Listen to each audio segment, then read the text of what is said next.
Hello, everybody, and welcome to the Periodic Review. My name is Jacob. My name's Rianne. And we are brought to you by viewers like you. So if you'd like to like, comment, subscribe, and ring that notification bell so you can get all of the wonderful things that happen when we go live, please make sure to do that. We would love to have you a part of our flock. Hello, Rianne, and welcome. Did you like that? Oh, goodness. That was the best intro ever. It's so weird to hear you be all like radio. Today's sponsor is the Toothpick 9000. If you want a toothpick that radiates just like you're getting a tattoo on your body, then this toothpick is for you. Babe. Go to the toothpick9000.com to order today. Babe. I really think you should see if you could get some part-time work doing voiceover for Cherry Creek Media here. Or even do movies or games. I think it'd be really fun. I don't Why think that would you do that? That would be so I don't think fun. I have an amazing voice though. Maybe I can figure out different voices I could do. You say things very confidently though. I think it's fine. You think I just do such a great job, huh? Oh, look at that. I know. So what's really interesting, guys, is we actually got to upgrade a little bit of the studio here, which we're really excited about. We got a secondary condenser microphone. We got these wonderful pop filters / windscreens. What else did we do? I got headphones. That's right. We got a second pair of headphones. And a second mic stand. New microphone cables, because we did find a bad one, unfortunately. I was so sad. That's where we got the really bad noise, which if you can listen really, really closely, all you hear is the fans from my CPU going, which is absolutely wonderful. That's what we wanted. Oh, did you hear it? Yeah, if we stopped talking, you can hear it in the background. What else? Oh, we got new RCA to 1/8 jack, so that we can actually not only listen to what we're saying, but we can also listen to what's on the computer. So if we ever play something on the computer, we can hear it and you can hear it. So like the beautiful music that we were listening to before we went live, and I was being a conductor. It was absolutely wonderful. I like it. And it also gives an opportunity for us to kind of finish up our sound checks and all that stuff before we go live. We should put a tablecloth on this. I think that's a great idea. We should get some bright red ones to match our headphones. Okay. Maybe not. I don't know. Okay, everybody needs to know that we are in the process of redoing our basement because somehow there's nasty crap all over the walls, like speckles of stuff.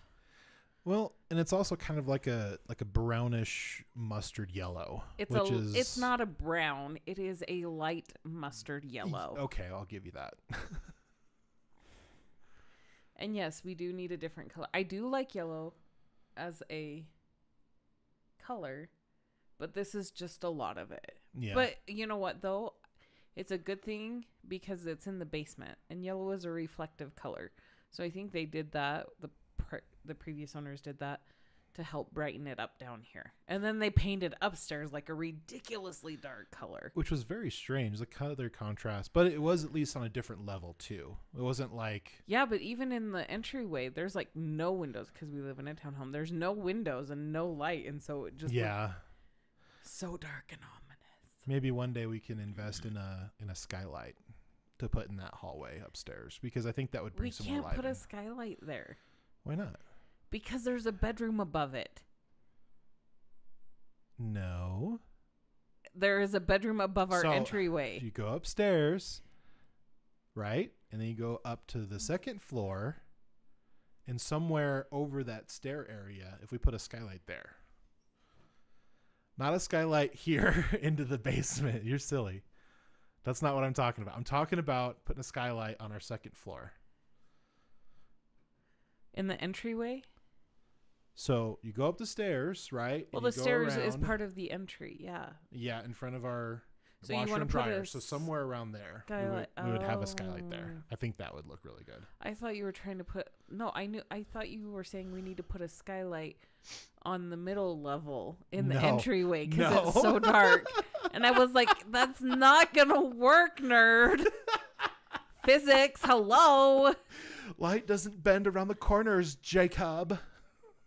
Unless you want to think of some elaborate mirror placement. Like the Egyptians did.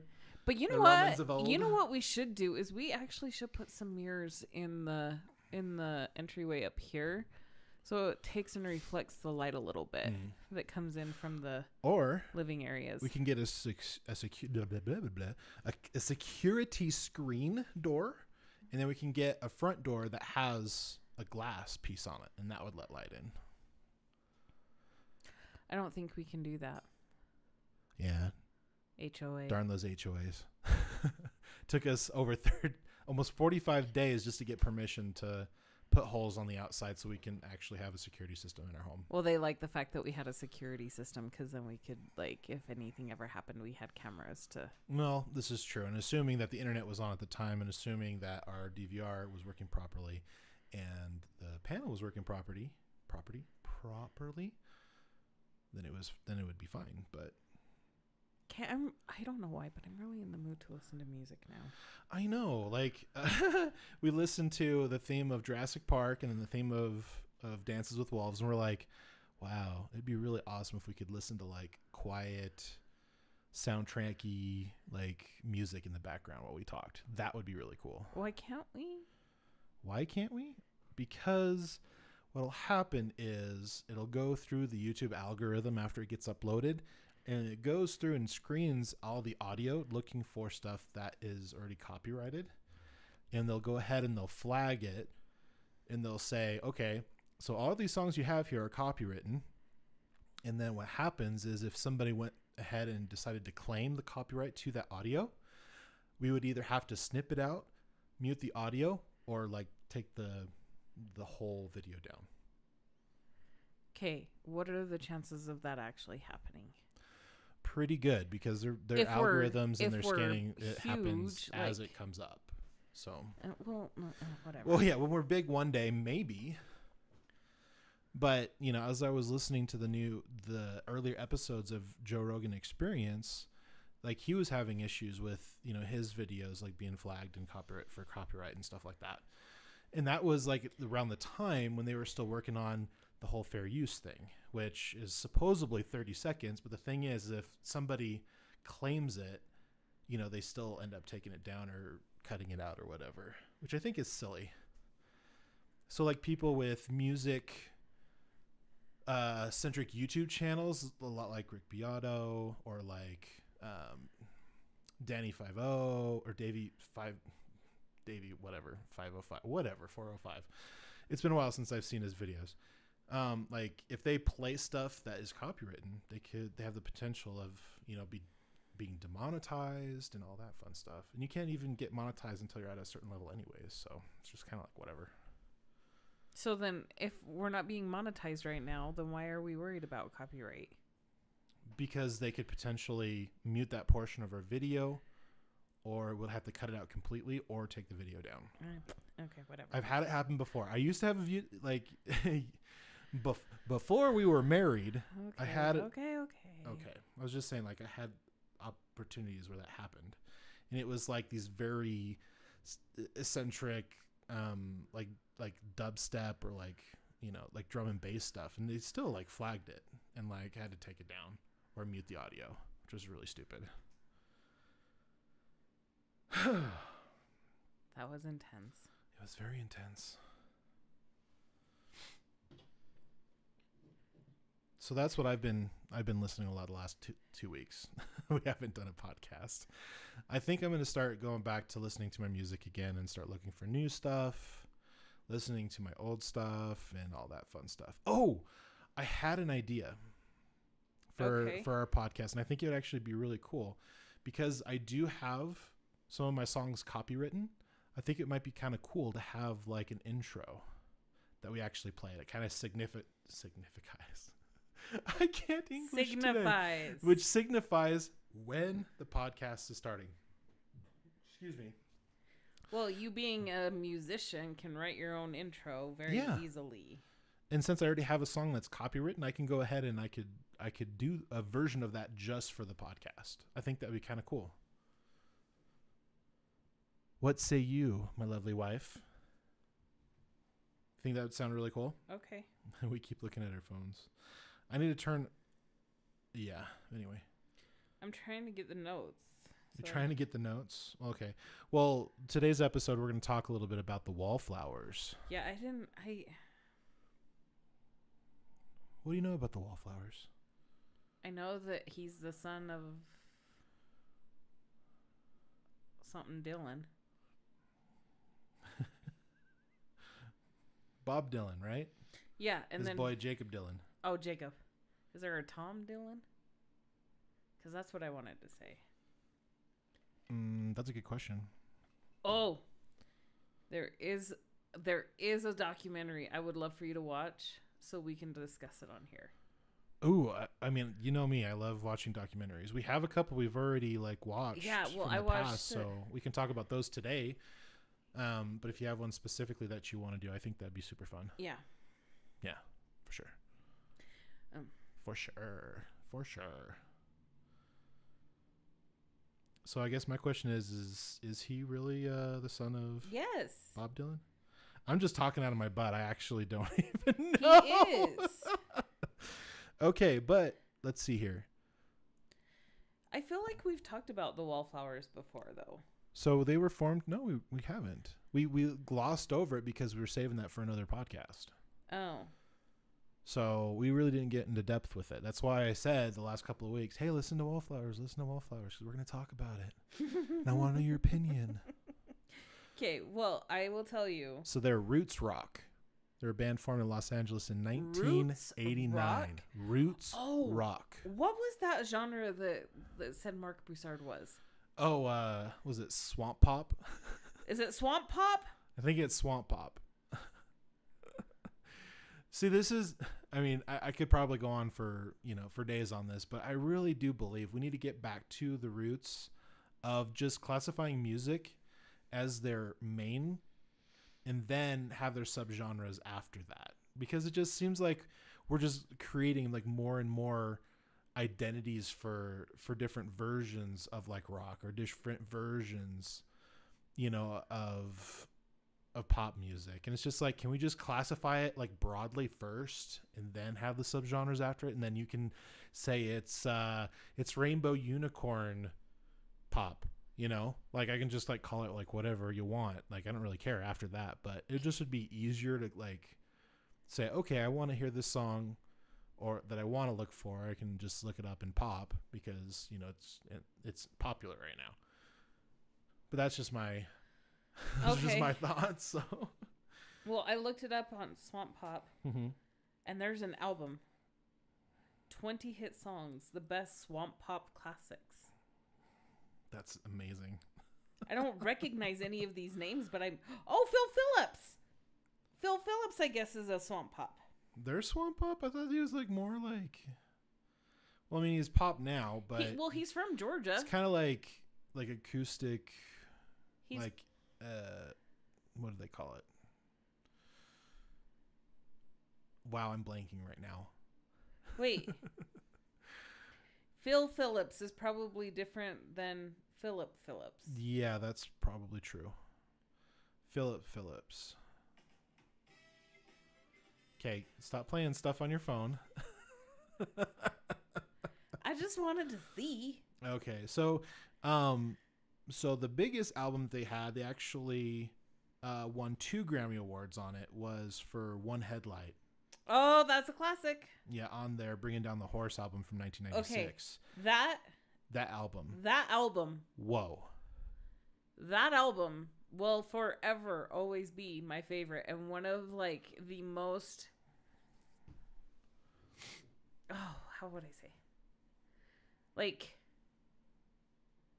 I would listen to that album over and over and over and over and over again when it came out. Yeah.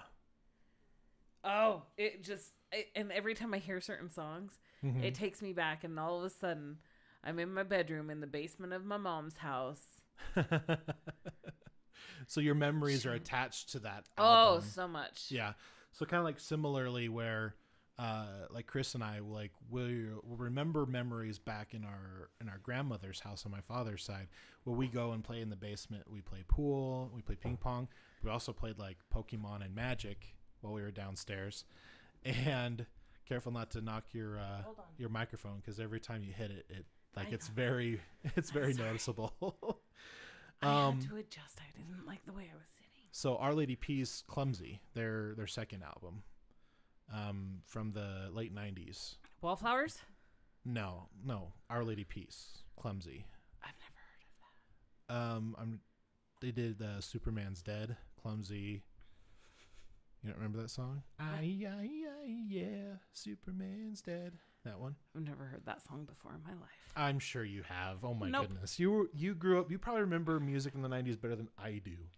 Dude, If you listen to in the them. 90s, I was barely allowed to listen to the music I like. I always had to listen to the stations my mom listened to, which is why I know so many flippin' songs from like the 60s, 70s, and 50s. Well, there were some gems like in the late 70s and 80s. Like classic rock, I'm talking like Eagles.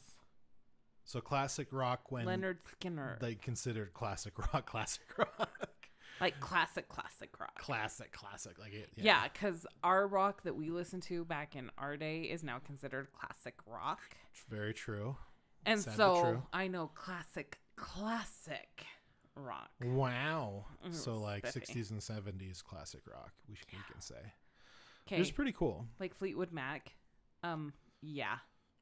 Was named after a Fleetwood Mac song. Did you know that? Yes, I did know that. Well, you only know You that. never 'cause fail to remind me that you were named after a song written and produced by Fleetwood Mac. I remember. Do, do, do. Dun, dun, dun, dun, dun, dun, dun, dun, dun, dun. Okay. Oh, sorry. But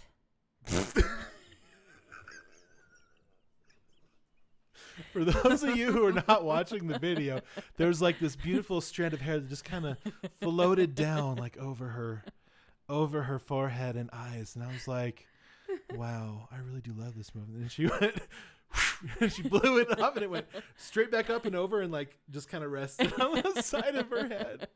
Not the side of her head, but like up and to the side. It was really funny. I apologize. I know that was like such a squirrel tangent, but that's kind of how I roll. yeah. I don't English well, and I squirrel much. Amen. But anyways. Okay. No, but I remember when I was a little girl, my mom went to church and we were new to the word, and they asked the moms to come in and talk about the new people. Yeah. And so I remember my mom came into church during primary sharing time. And what are you doing? Primary and sharing time. Okay, anyway. So my mom came in and she started talking about me, and she said, Rianne's named after a rock and roll song. She actually said that in church. Wow. Yes, and I would. Okay, so you know that like saying rock and roll is like your initial reaction when it's said in church is kind of like, oh wow, yeah, yeah, right. I was mortified. I remember as a little child, bright fire red hair, just be like, oh no, of like 5 years old, being mortified that my mom said I was named after the devil's music. It was so embarrassing. Well, during that time, what was rock and roll like always singing about? Sex, drugs, chicks, weed, drugs. That's not true. Cocaine. No, that's not even true. Yeah, Eric Clapton has a song completely about cocaine. Well, so does Tom. Well, Tom Petty has one about Mary Jane. So, Yeah. no, I get it, but that Sex, doesn't. drugs, and rock and roll. But I'm just saying, like for the members of the church at that time, in the that mid was 80s. Yeah, that was very scary for them. Well, yeah, that's why I was so mortified. It was so embarrassing. And then I heard the song and I was like, oh, this is a cool song. Because Yeah. up to that point, I had never heard it. Yeah. And then my mom played it for me. Yeah. Fleetwood Mac, they make some amazing music. Well, Very that beautiful. album, Rumors is like really good. one of the best albums of all time. And she's a very iconic female singer as well. Uh-huh.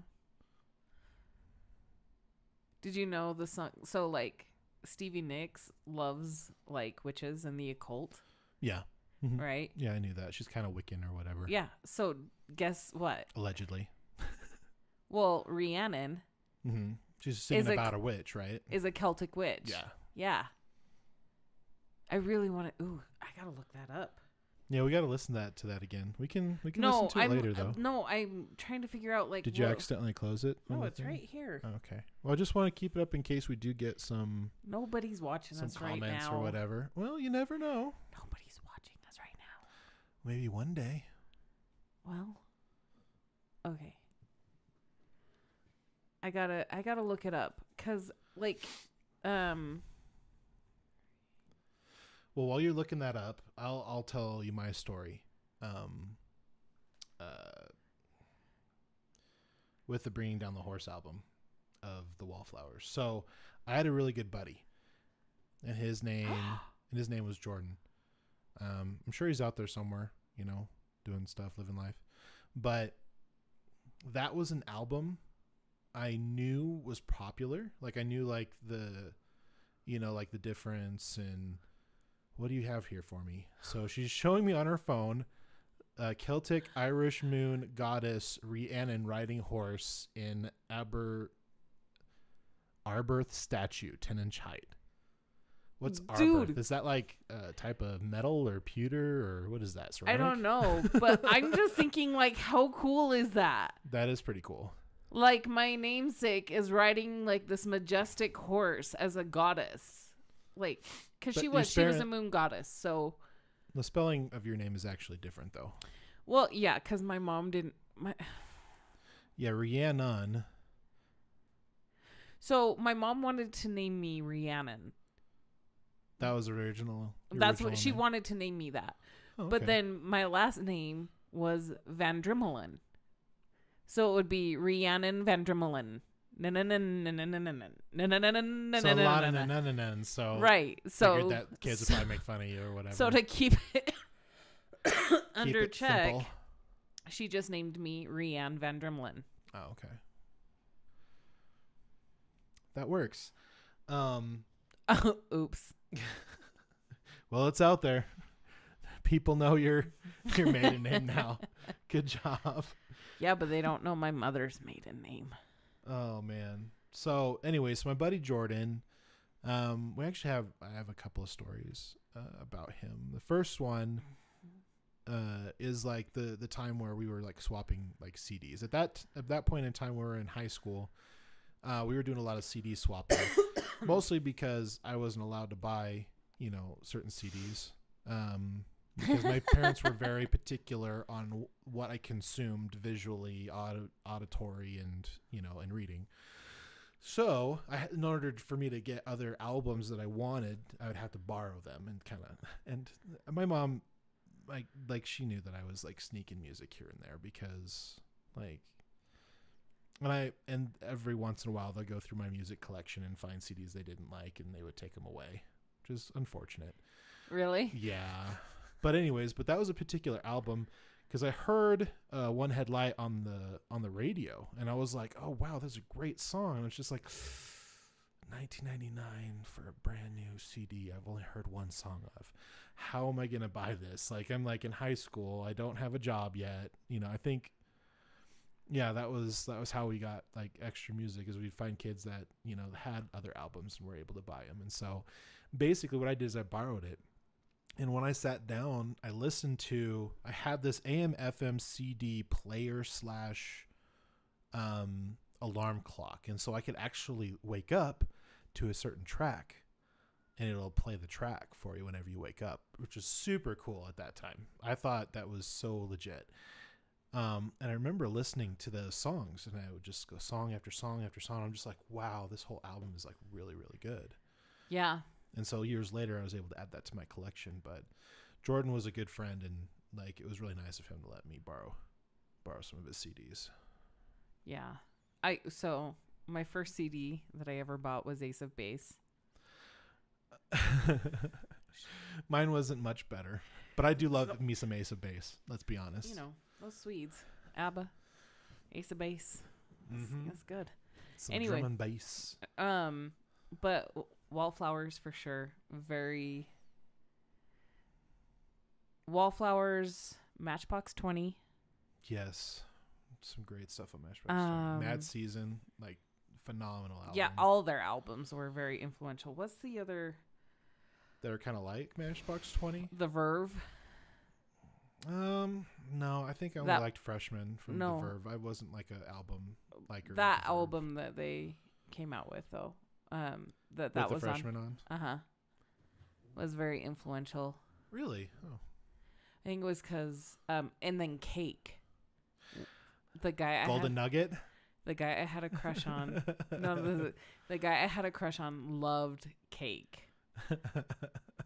And so I listened to it and I was like, do I even like this? But dude, it got me. Yeah. Like, and then that became my like, no. You know what I mean? Like I'd listen to that. She's going the distance. She's going for speed.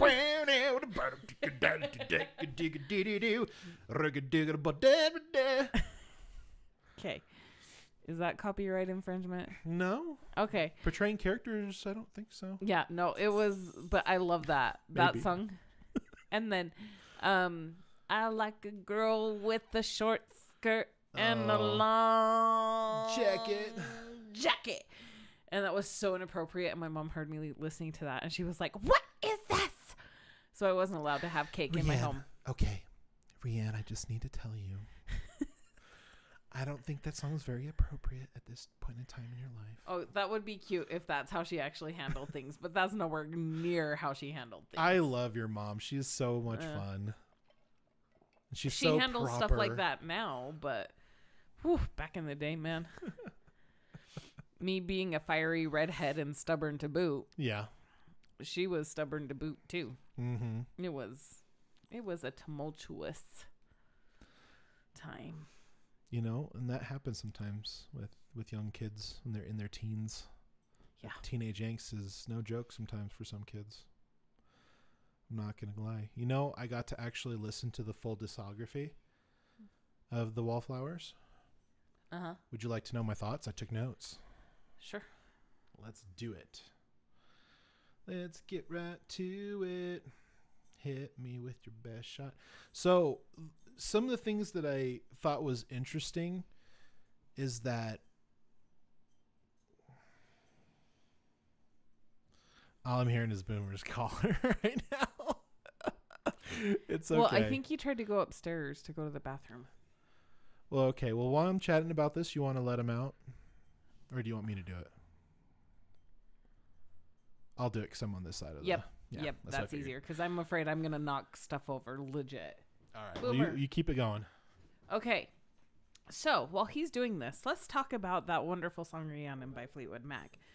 So, like, I don't know why. I've never really looked up Rhiannon, the moon goddess. Oh, she's a Welsh.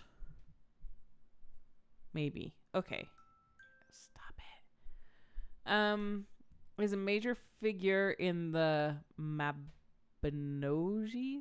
the medieval Welsh story collection, which is very funny, which is very interesting. Okay, so she's not Irish, but she's Welsh, which is close to Ireland.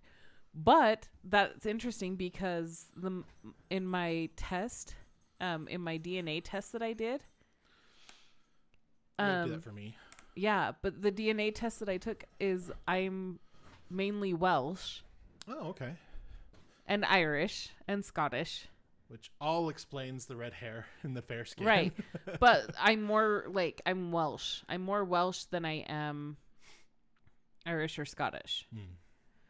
Like, that's my predominant. So it's very interesting because I just looked up Rhiannon on Wikipedia. And it turns out she is from the Welsh Story Collection. Oh, fascinating. Yeah.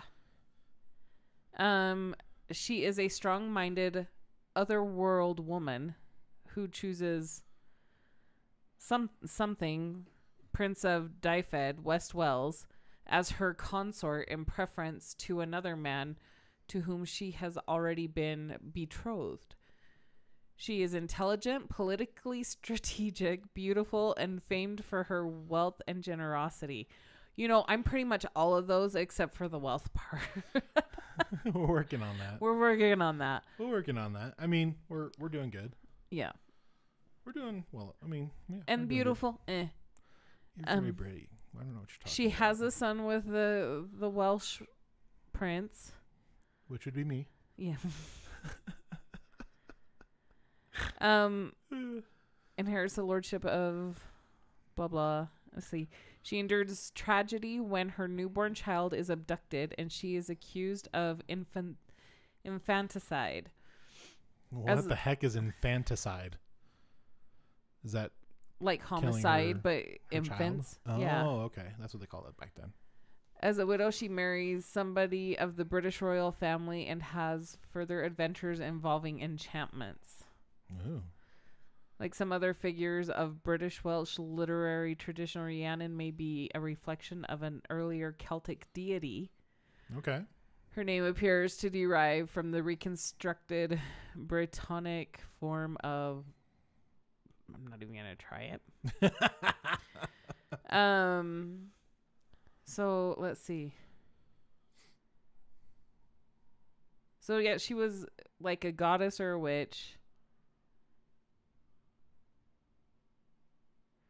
She's a very strong woman, apparently. I want to learn more about her. This was fun. There's a very long story. Well, okay. I don't think so. No, we're not going into that. I don't think we'll go into that. But that's fun. That's interesting. Yeah. Yeah, that's interesting. Maybe we can find a documentary on it. Ooh, yeah. That'd be fascinating. Mm-hmm. I love that I'm named after a Celtic witch and you're named after a prophet of Jesus. Well, technically, me and Chris were named after good friends of my father. But, yes. Okay. Well, there you go. Jacob's a very good biblical name. It's a very, yes. Okay, so my thoughts on the Wallflowers. So, you know, when you go to a bar and the lights are real low. I don't know why you're laughing at me. You're goofy. You're so silly. Uh-huh. And then there's a group in the back and a band playing, like kind of in the background. That's kind of how I see the Wallflowers. Well, at least all their albums outside of Bringing Down the Horse. Okay. They're kind of like an upgraded bar jam band. Not like a bar like a dive bar, but like a really nice upscale bar. Like you would probably have somebody play on the piano, and you have like a really good like band playing, like that kind, like you see in the movies. Like in a very smoky room, there was a band. Like in a gentleman's club type bar? No, no, not a gentleman's bar. No, when I say a gentleman's club, like the upscale gentleman's club, where they go sit and smoke cigars and drink brandy and talk about guns and politics. That's not a gentleman's club anymore. Yeah, that's true. That's not what we consider gentlemen's clubs anymore. It should be, because those other things that they say are gentlemen's club are not. Not very gentlemanly. Gentlemen do not attend those types of establishments. Right. Okay. But it would be like an upscale, like bar. And the Wallflowers would be playing in it. Just because, like, I don't know. Have you heard their first album? Like any of the songs from their first album? Isn't their first album the... Bringing Down the Horse was not their first album. What? Shut up. It wasn't? No. No. They had a first album. So they had a self-title out. But for me, like when I was listening to it, it didn't like, and that's probably because like I fell in love with their second album. I just never really took the time to listen to their other albums. But when I really sat down and took the time to do it, their first album to me wasn't like it seemed like a really upscale bar jam band. So there wasn't really a lot of songs that really stuck out to me. Where when you go from that to Bringing Down the Horse, where like a good portion of that CD, like a lot of those songs could have been their singles. Like they're that good. Really? Yeah. So I think you should like take some time and actually like listen to it. It's very interesting when you start the discography from the first album, kind of do it in succession, like as far as like chronologically. It's really interesting to see how the albums change when they go from different producers or different like, recording studios and stuff like that. The sounds change. They decide to get weird with it, which is kind of what happened to some of their other albums, which I'll kind of talk a little bit about. But yeah, Bringing Down the Horse definitely blew me away. And I was just like, wow, like they definitely had something there. Like, I don't know who it was, if they had like other skilled songwriters get in there and like actually create songs out of like what they had originally or what happened. Like I would honestly, it would be really fun to get to have Mr. Dillon sit down and be like, hey, I'm just curious what happened in between these albums, because I think it'd be really interesting to kind of get a perspective from the actual artist of like how they felt it went and what happened, which changed everything. Okay. So yeah, love the second album. First album for me, pretty forgettable. The one in 92. The first one. The second one was Breach. I feel like they revisited their first album, but they produced their songs much better. So it was a pretty good follow-up for the, from their big breakout second album, but still there wasn't really like I think there was like one song like I added to my playlist that was like, okay, this is actually pretty good. I'd have to go back and look because it's been a few weeks. Red Letter Days seems like they decided to experiment a bit too much, adding in more digital sounds and digital beats.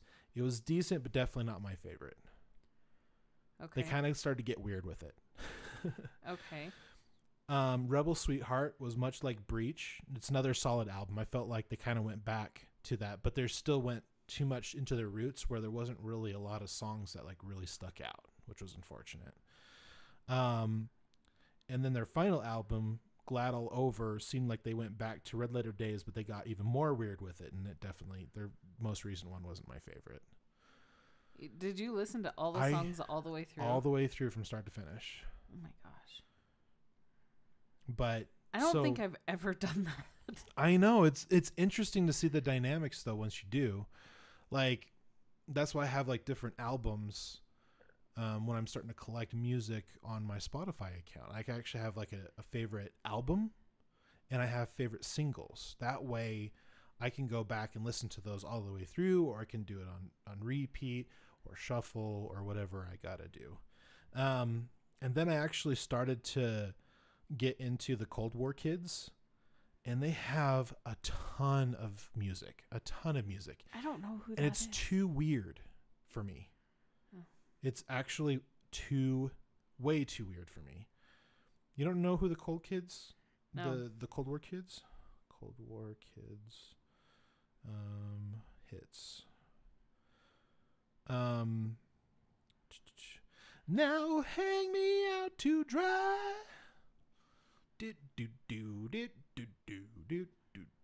That song? Okay. You have not heard it. Okay. I'll have to let you listen to it after. That's like the one song that actually wasn't like, it was the least weird, and it had kind of a melody, had verses and choruses, so it kind of felt like a song. But honestly, when I was listening to them, I could not get through the first album. Like, and I think I got like halfway through the second album and I was like, okay, this is definitely not for me. Like, it was music that was too weird and too out there for me that I just could not get into. Like, for me, music really needs to be melodic. It can't be too weird, but it's okay to be weird if there's an actual song in it. It actually has verses and it has a good chorus. It has a melody to it so that you can actually get into it. I just could not get into them. And I felt really bad because I really wanted to give them a shot. and I just couldn't get through it. And I apologize to any Cold War Kid fans out there, but that's just kind of where I'm at on it. Maybe I'll revisit it later, but like, yeah, Hang Me Out to Dry, that was the only song I really got into. But yeah, music is awesome. I really miss the 90s in a lot of ways. I kind of feel like it'd be really cool to revisit that era again, like, but today. Oh, can I say one song that I loved in the 90s? Mm-hmm. Kiss from a Rose. Oh, from Seal. Yeah. So good. So I'm sitting here looking at all these playlists and stuff on Spotify. Yeah. And some of the stuff I'm just kind of like, eh. But like, I saw Kiss from a Rose on here and I was like, oh, that's such a good song. What was the most recent songs you added to your Spotify? Let's do that. Your singles. I think that'd be pretty fun to compare. Okay, no joke. So I have this playlist that I have. It's called Getting Through the Day. No joke. And I so I try out all these other playlists. And if I hear a song on that playlist that is like, oh, sweet, I really love that, so I put it on this playlist. You know what I mean? And like, I have whole albums on here. Like, I have all of Matchbox 20 on here. All of Mark Broussard, I'm sure. No, surprisingly, I don't. Really? I would have thought that he would definitely been a good album for you to get through the day. I know. No, he is. But here's the thing. So I'll listen to an artist over and over and over and over and over and over and over again.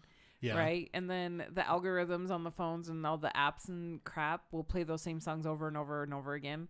Good old Pandora.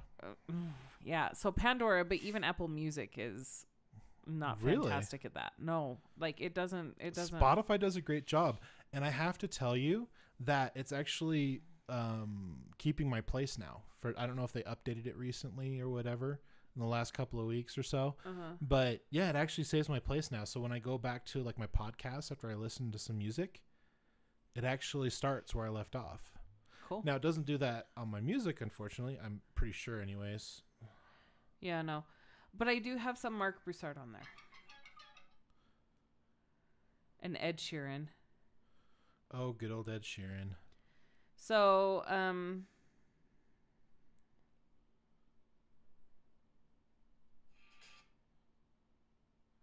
just seeing if it's saving it or not. I have the Muse. Nope. It doesn't do it. I'm all the way back to the top. You guys need to get on that Spotify. I love you guys. I love your app. Please take my money, but please fix it. Like, I want to be able to, like, if I start a song, like on my playlist, like I can actually go back to it after I go back and forth from like a podcast or something like that. So I really would like that. Okay, so one of my new. So what is your new additions? Fresh Eyes by Andy Grammer. Is that how you say it? I don't know. I don't even know who he is, other than this song. Yeah, I haven't really dove into his discography yet, but yeah, that's a really good song. Andy Grammer has some really great hits right now. I have a lot of Amosley on there. I need to get into Amosley. I haven't heard much of Amosley. I put in Kelly Clarkson, Breakaway, like only one song. Hazel Eyes is really good from Kelly Clarkson. What's that other one that was really big? There's another one that was really big. Yeah, I don't know. Before she kind of dove into the voice, and we haven't heard. I don't know if she's released much since she's gotten the voice, but I'd have to look. I'm not a huge Kelly Clarkson like follower, so yeah, so much music out there. She has a talk show now, so. Okay, good for her. Yeah, that's awesome. So I do have a lot of Ed Sheeran, Mumford and Sons. Oh yeah. One Republic. I have one or two songs. I will wait for you. I've listened to a lot of them. Yeah. I really like their singles. Mumford and Sons is pretty good. They're solid. No, the Republic. Oh, or One Republic. Yeah. Mumford and Sons is still solid. I will stand by that statement. You Got Me by Gavin DeGraw. The Lumineers. I do have some Lumineers on here. Nice. Hozier. Love Hozier. Hozier. Yeah. So much music. You need to start like sending me like links to your songs. So you're just like, Jacob, you need to listen to this song. It's awesome. Because then that'll help me broaden my music and find new stuff as well. I of course have Tonic. Your microphone's on your eyeball. It's funny. Tonic, Sweet. This not the Sweetness, the Sugar album. I just have If You Could Only See Me. There's another Or one If You Can Only See. off of the Sugar album that's really good. Oh, I actually put Post Malone on here. I have one Post Malone song. I haven't listened to a lot of Post Malone, so I don't know, but I do like his Circle song. Circle. Did I do that perfect? No. And then I do have a lot of Matchbox 20. Mad Season, of course. Love that album. What is that song called? Oh, You Wanted More. It's off of the Sugar album. 'Cause you wanted more than I could give. That song? Oh, really I don't good. have that one. You should add that. Send that to me. That Send one's it to really me. good. I'll get it up for you. I actually added some Madonna from her 90s. I put Take a Bow that she sang for A League of Her Own. I love that song. And Like a Virgin. no, I don't have that one on there. Oh, I have I'll Remember. Do you remember the song or the movie? What is it? It's playing. Push pause. Dude, it's 30 seconds. No, you can't do that. You can't do that. Stop it. Hold on. You're going to get... With honors. Okay. It was only 17 seconds. Chill your melon. Still, like, you gotta understand, like, people even doing, like, 10 or 15 seconds of songs, like, they're getting, like, stuff shut down and stuff. I just don't want, like, a whole podcast, like, being taken down because it would be silly. I'm sharing this one with you, though. Okay. I put on Toto. Rosanna. That song. I put that on there. Oh, yeah, we talked about that when we had Daltino. Yeah. I put Then from Brad Paisley on there. Oh, that song made me cry. I listened to it. I loved it. I was out doing Uber Eats, and I'm like sitting in the bathroom, and my wife sends me a song, and I'm like, okay, we'll play some of this. And I was just like, oh, it's so beautiful. It's a good song. And then I put Hunter Hayes on there, Wanted. Mm-hmm. And, of course, Elton John, your song. Oh, my goodness. And you can tell everybody. This is your song. Just an amazing artist. Elton John, like very interesting character. Love him. Like, I think he got really lucky, like, because like at that point in time, like the drugs and stuff like were really bad. Like when he got really, really big, and a lot of people didn't make it out of there like alive, and some people like went so far off the deep end to the point where they have like permanent brain damage, i.e. Ozzy Osbourne. Have you ever like listened to Ozzy Osbourne like speak or talk or do interviews and stuff? Well, okay, I saw like clips of him from when they had that stupid show on MTV. Perfect example. He struggles. Sure. Well, that's what you get. Bad. No. The man bit the freaking head of a bat or a dove or whatever. Allegedly. No, not allegedly. He did it on stage, Jacob. I've seen documentaries. Like, this man is disgusting. He kills animals on stage for no reason. It makes me mad. Okay. That's why I will not support Ozzy Osbourne. Okay. But there's some great songs that came from his band. Yeah. Sorry to say. No. So you want to hear some of mine? Yeah. I got some brand new. So Quiet Things, Sick Transit, Gloria. Okay, I Believe You. Who are these? What? They kind of came out of that emo era of like, it was basically pop punk, but they kind of like sing very dark and very kind of whiny. But anyways, like they had some pretty good stuff. Let's see. Violent Femmes. I got Blister in the Sun, Gone Daddy Gone. You don't remember Gone Daddy Gone? And you're gone, Daddy Gone. No. No. You remember Blister in the Sun? Let me go on. Big hands, know you're the one. That one. Here Comes Your Man from the Pixies. Do do do do do do do do do do do do. They kind of sounded like a 50s and 60s like Beatles song almost. Here comes your man. Do do do do do. Anyway, you gotta listen to it. Obviously, Where's My Mind is the classic. Hoobastank. You remember Hoobastank? Okay, I do actually remember Hoobastank. Is you. Yeah, I wasn't a huge fan of them. Oh. Yeah, so I got the reason and Crawling in the Dark, of course. Jacob. Really good stuff. Nobody is watching. Stop. Okay, we need to stop saying that. Anne Berlin. So Feel Good Drag, Breaking, Retrace, Breathe, Miserable, Visu. I added a Jay-Z, Alicia Keys song, Empire State of Mind.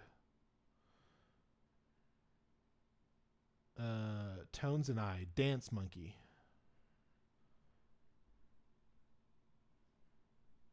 Golden by Harry Styles.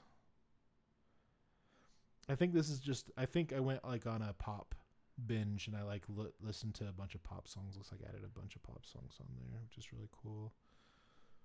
I'm Like a Bird, Nelly Furtado. Oh, yeah. I'm like a bird. Dude, she performed live, I think, at like an MTV award show. And like, she could not sing on key. It sounded so bad. No. So bad. That's so sad. I was watching. I periodically like to listen. I like to watch different musician documentaries if I can find ones that are decent. Oh my goodness, I'm blanking right now. What's her name? The one that died really, really young. She was like in like her mid-20s when she died from an overdose. But like she's getting huge. Like she sounded like 40s or like 30s or 40s. Like Amy Winehouse? Yeah, Amy Winehouse. How tragic is that? Because they tried to make me go to rehab. Song is so ironic. Oh, it is very ironic. But like her voice and the way that she constructed music, just basically flashing back from those really, really old days of like back when it was like black and white TVs and like, you know, people are using their uniforms, not their uniforms, their records. I said uniforms. I don't think I know what I'm talking about. No, yeah. But anyways, like she really splashed a lot of those influences into her music.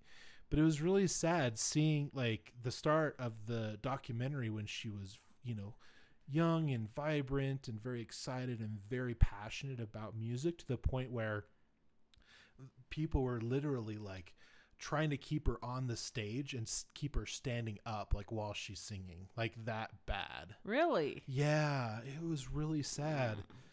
And it just sucks because like we have these people like Kurt Cobain, like anybody that just blew up and just ended up, you know, offing themselves or overdosing on drugs. And it's just really sad because they could have possibly gotten out of that and moved on and like actually made a good career out of it and continued doing it, much like Metallica. Like a lot of those guys really struggled with drugs and beer and alcohol and abuse. Aerosmith, great example. I am so intrigued that Steven Tyler is still like coherent, to be honest. Oh, he's definitely looping. He's definitely eccentric, but he definitely talks a lot better and a lot clearer than Ozzy Osbourne. This is true. This is true.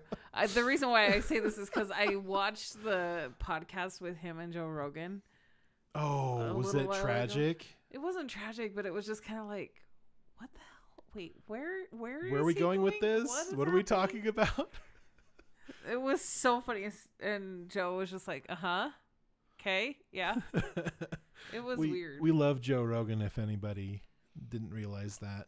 Yeah, that's right, because that's what we're trying to be, Joe Rogan wannabes right now. No, we're not really. I mean, as soon as you can find a celebrity or a super smart scientist that is a rocket scientist to come on our podcast and teach us about rocket science, and we interview him, then maybe we'd be like Joe Rogan. But Joe Rogan is his own thing. Is he's really done really well with his interviews and stuff like that, and he's probably set for life at this point. He probably doesn't have to do comedy anymore. I bet he still does, though. Well, yeah. Probably not as often. No, he does. He does. He moved to Austin, Texas because he got sick of the closures in Los Angeles and California. Okay, we're not going to go there because I'm going to get in there. Yeah. But so he moved to Texas where it was more open, and he has been like plotting to like open up his own comedy store in Austin or wherever he's living. And he's like been recruiting like all these. So he's been like Chappelle and Ron White and like all these comedians. God, that would be amazing. Like he wants to create what the store was. The Comedy Store used to be in its heyday. He wants to bring back, like, and he actually was talking a lot about that in his earlier episodes as well. Like somewhere around like 110, 120 on his podcast, they were talking about moving somewhere. Or buying out a store, a comedy, like theater, and they were actually seriously talking about doing it. It was like really interesting, and I think that's really awesome that they finally pulled the trigger. I think they did, because I think that's where his new studio. I have no idea. I haven't listened to all the podcasts, but he's all of a sudden in a new studio. I know we could probably Google it and figure out what's going on with that, but. Yeah, like Joe Rogan's very interesting to listen to. If you do start listening to Joe Rogan, probably listen to his newest stuff. Yeah. His older stuff is a lot cruder. It's a lot more sexual. I can't listen to his newer stuff because if I do, it'll make me not want to listen to him ever again. Yeah, well, they started it. Was it early mid 2000s? Yeah, so it was like 2010, 2011, somewhere around there when he first started it. And he started with his it's been about 5 years with his friend Redban. Do you know how he met Redban? No. So he met Brian Redban while they were playing Quake 2 when they would play. I think at that time they call them Twitch shooters. So like very high paced, very like quick movements and stuff like that. But it was like basically they had like what do they call it? Death squad mode or death mode or something like that, where it's like last person standing wins kind of a deal. Much like we have it today, but it was very, very different because you had tailored maps, which you could actually utilize and like memorize different places and spots you can go to. But anyways, they met online through playing like video games, which is really interesting. Oh. And like basically with Brian like helping out with like the podcast stuff and what to get and how to do it and stuff like that, then Joe just basically talked like he always does, which is always very intelligent, always very informed, and always very interesting. Not always informed, but I mean he at least admits when he doesn't know something. Yeah. Yeah, and I think he's fair too on the issues for the most part. I mean, there are some times where I'm just like, oh wow, he went really hard left there, but it's just like anything else. Like when we're talking about different issues, and I go way right or way left on different issues or way center. Yeah, but it is what it is. Is there anything we want to talk about in the music world? Oh, you really don't want to talk about Little Nas, do you? No. Oh, dang it. And you bring it up and it bugs me because you're like... I really want to talk about it. I have a lot of thoughts on it. He's nasty. Okay. He's a nasty pedophile promoting... Ugh. Okay, No. so obviously you don't want to talk about that. We can move on. No, I don't want to give him any more publicity then. Okay. Because it's... Ugh. We haven't talked about the last Blockbuster. No, we did talk about that one, didn't we? The last Blockbuster. Yeah, we did. We did talk about that. Yes. We talked about all these, didn't we? Doggone it. Yeah. Dang it, Jacob, do your job. Except we haven't talked about the one that I watched at 2 o'clock this morning. Which is the one that you want me to see. You want to talk about dog owners and bad dog owners? Bad dog owners are the people that put their dogs on a flatbed and drive around in the flippin' sleet in Cedar City, Utah. Okay. See, this is why I don't want it posted on my Facebook, because when I'm friends with like certain people in the community, I don't want them seeing this side of me. That have two big dogs that they put on their flatbed trailers running in through the town. Well, I don't know if any of them, but I am not. It bugs me so bad when I see that. When dogs are are expected to stay on a flatbed trailer driving on like high speed. Like when I'm saying, interstate? well, no, they're not on the interstate, but the highway, street. like 55 to 60 miles per hour. That's where I saw him. Like I was coming back from the dump and we were on a road. The speed limit was 55. Mm-hmm. So everybody's going 60. Yeah. And then it starts sleeting. Yeah. And the poor dog is just sitting there shaking and I can't. Well, I can't. Yeah. Have you ever been bit by a dog? Yeah. I have scars on my hand. Tell me about that experience. Like what happened? See? No, that's not from that. Maybe they've gone away. I used to torment. We had a little Lhasa Apso named Danny, and I used to torment her. You allegedly tormented dogs? Is that what you're saying? Well, no, it's not allegedly. I am saying it. I'm not alleging that I did it. As a young kid, you would torment a dog? Well, meaning like I would play with her. You would tease him a lot. I would yeah. All right. I just want to clarify. My wife did not abuse dogs. I never said that word. You're the one that said it. You said torment, and that's very close to torture. Well, people say I tormented my brother, like when they were kids and stuff, meaning it like. Yeah, but I just don't want to give anybody the impression that we torture animals. Whatever. We don't. We love our animals, just so everybody knows. Anyway. So, yeah, I did get bit. Oh, see, I've got some scars on the top of my hand right here from her.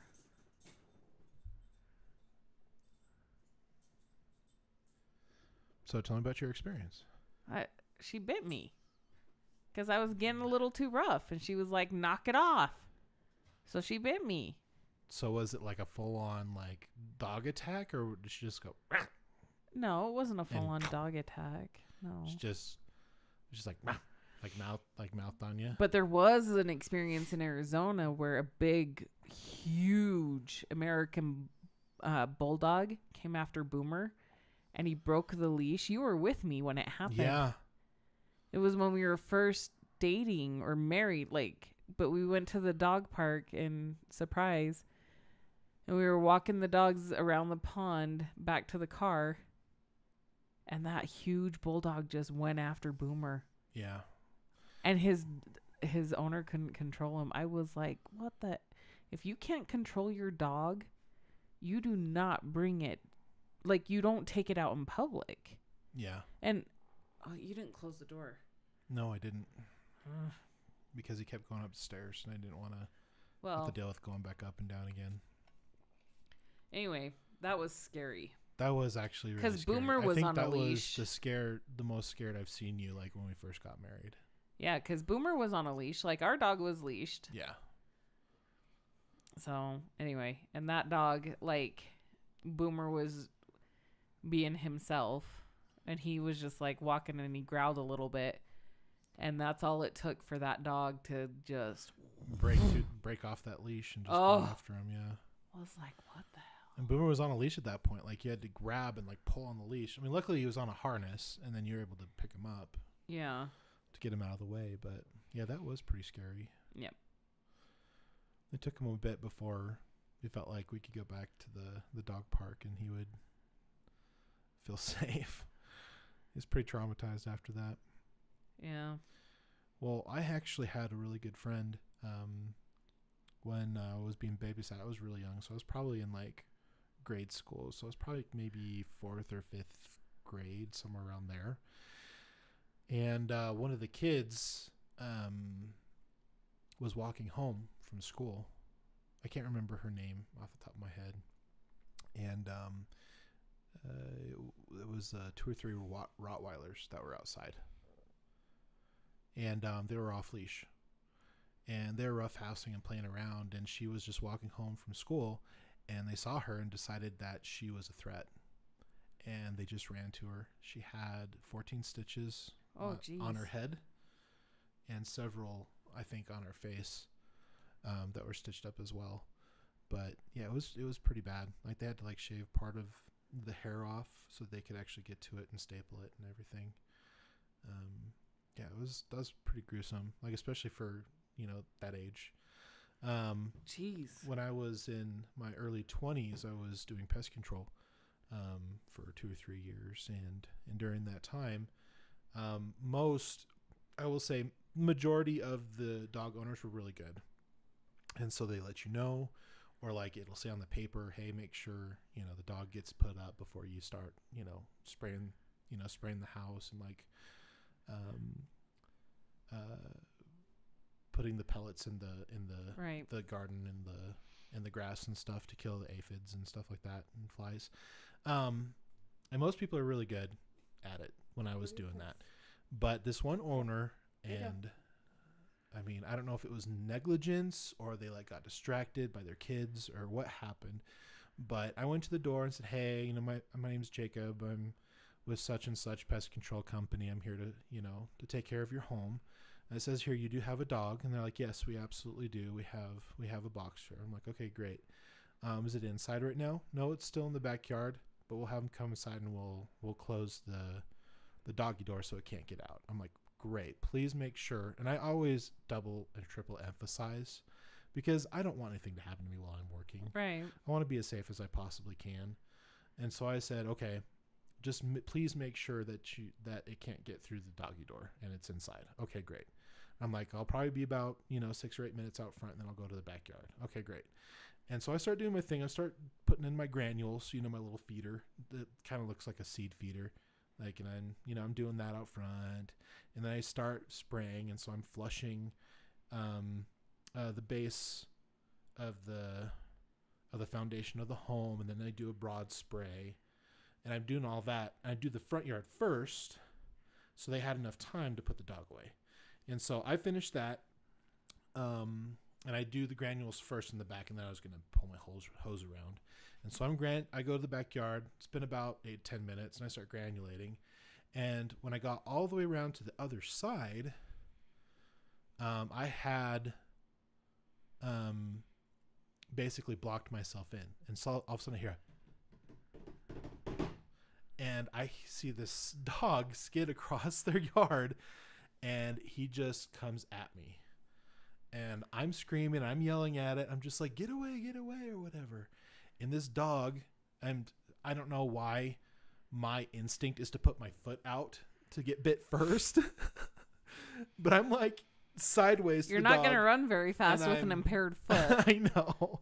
And so I stick my foot out there to kind of keep it away from my body, I think is what I was doing naturally. But anyways, I was just like, get away, go, shoo.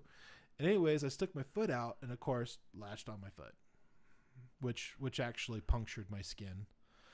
And so I bit that, and it actually went through my shoe and into my foot, just one tooth. And then, I was trying to turn to look and see where I could get away from because he was basically blocking me on that portion of the yard. He had me cornered, and then I had an AC unit, and then the 6 or 7 foot brick fence I'd have to get over. And so I turn around, and that dog lunges and latches onto my thigh. So like somewhere between my knee and my hip, he grabs on and just not letting go. Did he get flesh? Yeah. Like, it didn't pierce my flesh because I was wearing jeans.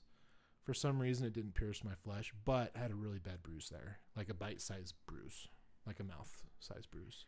Oh. And so finally, I just dropped my stuff. Almost said a different word. I dropped my stuff. I climb and fall over the fence. And so my whole pants are ripped up. You know, I got a hole in my shoe and in my foot, and it's bleeding a little bit. And I'm freaked out at that point. So I call my boss. I'm like, dude, I just got bit by a dog. I don't know if I can finish this home. Because at that point, I was like distraught. Did you go to the owner? No. The owners came out like after the whole ordeal. What did they say? Oh, we're so sorry. We thought you weren't going to be out there just yet and blah, blah, blah. And I had told them, I religiously was telling people 2 to 3 times, okay, please make sure. Do you have a dog? Okay. You have a big dog. Okay. Like, and we say that because obviously you don't want the dog in with the pesticides and breathing it in and like walking over it and stuff. So it like gets in their skin. Like, you know, right. You want it to dry first before they go back outside to start using the bathroom and stuff. And so that's like the first thing. I'm like, but the second time I'm just like, okay, please make sure. And I was like very specific with these people, and they just probably just got distracted, you know? And you should have sued them. And they basically said, please don't sue us. Like, we love our dog. Like, please don't sue us. Please don't report it. Like, you know, and it's just like, but it's just negligence, you know? So that was I mean, having a dog that's very reactionary, yeah. I understand how they feel. Yeah. I do. Yeah. But at the same time, when I have people come over, I take according precautions. Yeah. Right? Yeah. Like, I put them in the kennel. Yeah, until they calm down. Right. And then once they're calmed down, we let them out. And they smell, and they're fine. You can pet them and stuff. Yeah. But... yeah. That's ridiculous. I got through the doggy door. So silly. I almost got bit again when I was delivering packages. And I told you about that, but a lot of people, I'm sure, who know me don't really know yet. But I actually almost got attacked by it was a very large German Shepherd. But he's kind of dopey looking. You know how like some German Shepherds you're just like, ooh, I don't want to go near that dog. But some German Shepherds are like, oh, you're such a dopey dog, come over here. Like that. Yeah, just a derpy looking like dog. And he was just like laying out in the middle of the yard. And at that point, I usually see anywhere between 2 and like 5 dogs outside a day. Like I'm doing 100 stops. So I usually see dogs out when I'm out in the rural areas. And most of the time, just like the dogs are usually cool, you know? Mm-hmm. And I always assume that. Like always. Was that dog making sounds? And so I don't know. I do just what I usually do. You know, I take my package, I scan it, and I walk over. I kind of walk like looking at him, just like, oh, he seems fine. And so I turn around and I'm usually between 4 and 6 feet from the porch. And as long as it's not like fragile or anything like that, I just kind of, toss it onto the porch. And as soon as I turned around, this dog was at my feet, just completely down on the ground, hands out. And I was just like, oh crap. And I cursed a lot.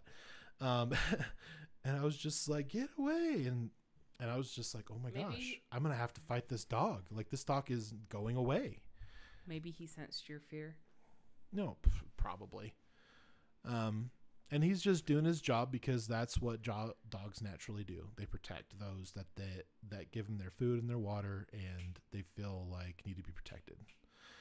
And so, and I screamed, like I yelled like a primordial, like at this dog, and it still wasn't going away. It was just like, no, we are doing this. And I'm just like, oh my goodness, I'm going to have to hurt this dog. And just then,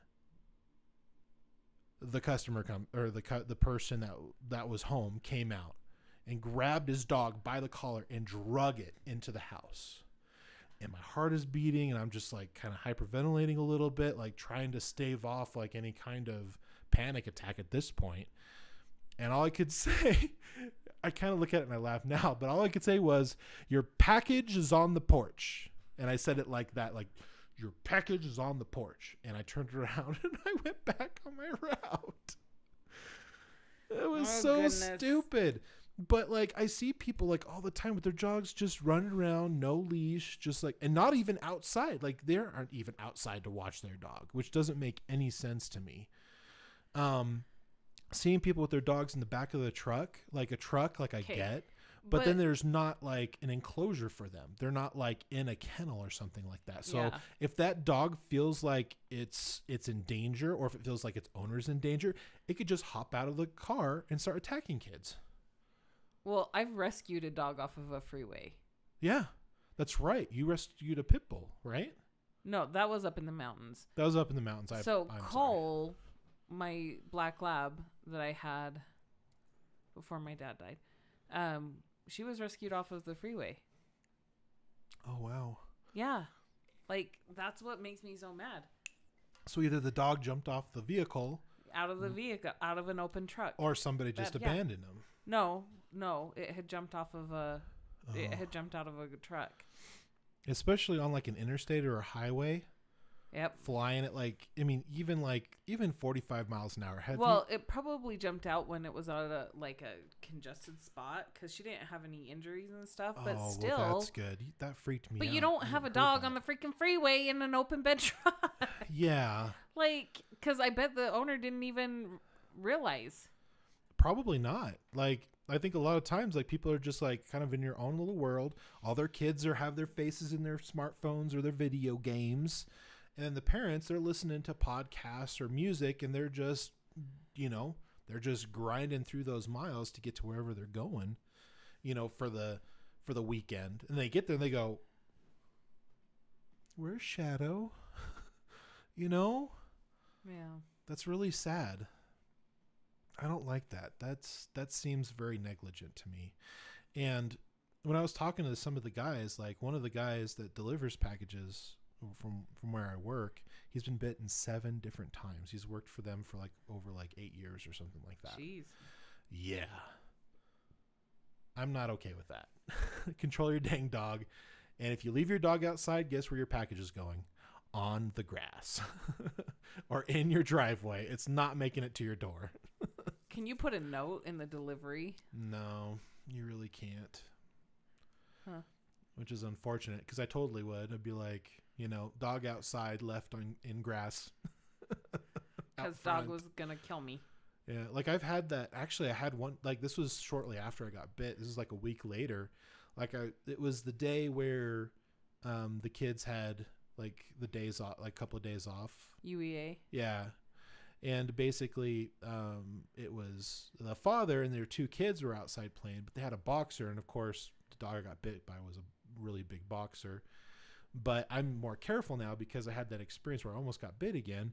And so now I have to assume that all the dogs are going to attack me now because I'm living in a fearful state of mind when I'm out doing that, and I feel like I have to do that in order to be safe. Well, yeah, but then the dogs sense the fear, which makes it more. Yep. So it makes you come off as uneasy, which freaks the dogs out. True, but you know what? If I stay in my vehicle and I roll down my window and say, "Hey, I have a package for you," I'm less likely to get injured on the job, and that's something I don't want. And so out here in Southern Utah, we have the polygamists and stuff like that are pretty integrated into Cedar City because, man, were they treated bad in St. George. But anyways, really nice people. Like I've delivered to their school several times now. They're just nice people. Like I don't really have an issue with them. But anyways, there was about 6 or 8 girls or sisters probably like in a circle, and they had like their really big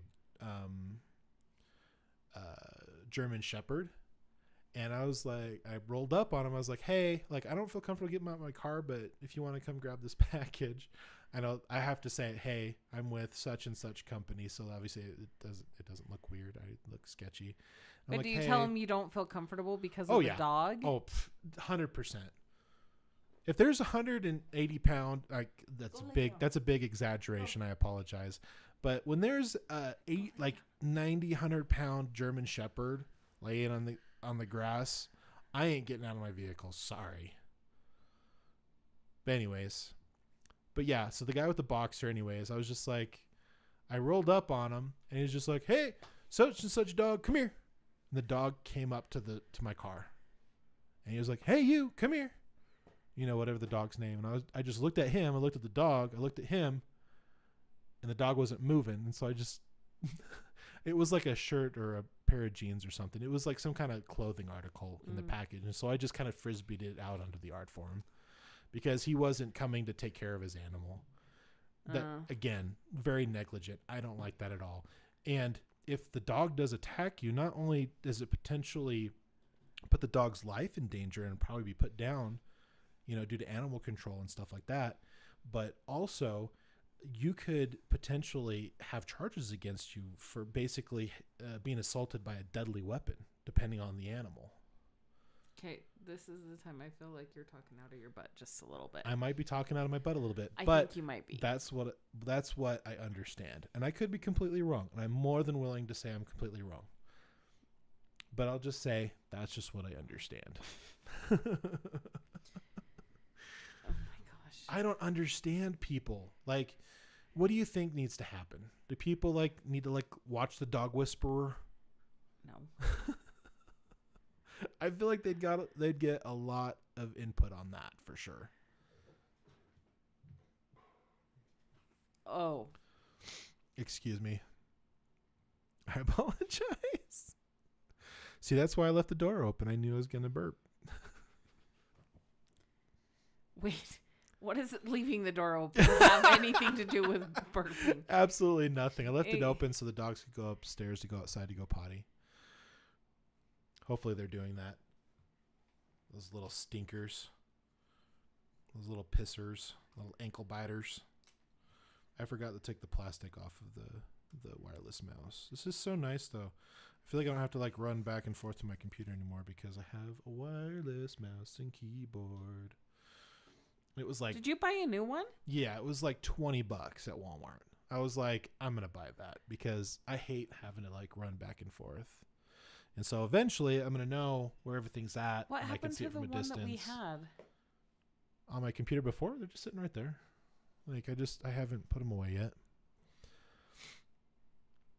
Do you feel like people that have larger breeds should go through some kind of, maybe not a school, but some kind of training, whether it's a passive, an online training, or some kind of thing they can go to their local animal shelter and learn how to take care of large animals, how to control them, how to train them and do a good enough job where if they say, hey, bear, come over here, you can easily prevent from any shenanigans happening. Okay. So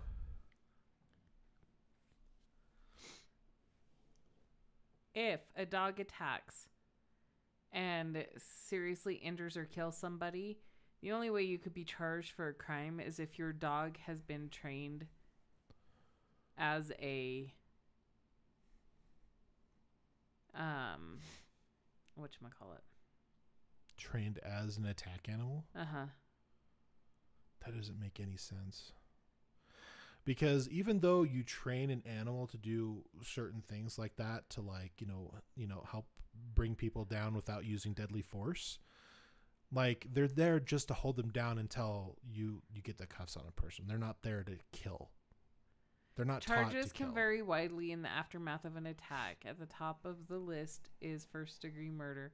California law explicitly bans the use of dogs as a tool of assault. Often more likely prosecution would come as a second-degree murder, and this would include cases where the death was not premeditated. But it's only if they're killed. It's not necessarily if it's, I don't know, but that's California law. Yeah. But that's the first one that came up. I don't know what Utah law is. Well, I think there would have to be something that would have to happen because you can't just have somebody have an animal that's prone to attack people without provocation. And there has been many instances, from what I've experienced and seen other people experience, I didn't provoke the animal to come out of the house and corner me, Okay. Okay. I didn't provoke the dog. Now, I do admit that obviously if you are a little bit nervous around a dog, they can sense that and they can pick up on that. Yeah. But just because you're nervous doesn't necessarily mean I'm going to attack their owner. But the dog doesn't know that. The dog doesn't know that. Exactly. Okay. And so there should be some kind of accountability. I'm going to tell you. Happens. I'm going to tell you. Are you going to tell me? Every state has different laws regarding criminal liability for pet owners if their animal attacks or injures another person. In many jurisdictions, an owner is subject to criminal penalties, including jail time, if their dog injures someone and the dog is considered dangerous or vicious under the local law. For example, in California, a dog will be considered dangerous or vicious if one of the following is true.